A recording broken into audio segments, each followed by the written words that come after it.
Sir, kayo yung una nag-mention tungkol sa pag-abuso na ilang taga-BIR sa pag-i-issue ng letter of authority o LOA. So, bakit po? Ilang mga negosyante yung lumapit sa inyo at paano yung modus na binanggit ho sa inyo? Actually, nabanggit ko yan during the DBCC. No? Of course, the Department of Finance was there, yung economic managers.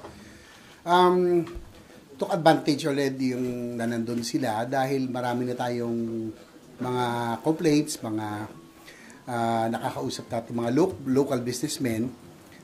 Pero nabahala ako na yung when the European ambassadors and some ambassadors of the different countries and the American and European Chamber started to complain na pati sila have been subject to harassment, no, by BIR through the LOA. So they're weaponizing the LOA for corruption, no? Ang marami ako nakakausap kasi mga local businessmen na siguro as early as 2 years ago marami nang umaangal na kahit yung mga nakaraan na nilang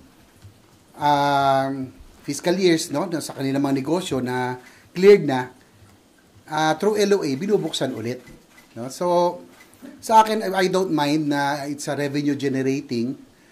We support any revenue generating measures by the government agencies, no, like BIR. Pero wag naman yung aabusuhin. We have to strike a balance kasi this will not give us give a good signal, no. Of course, for local and both foreign investments, dapat clear cut yung policies natin, may mga safeguards tayo na hindi prone to abuse. So again, they're weaponizing the letter of authority for corruption. Kung merong SOP, sa BIR naman, itong LOA ang ginagamit.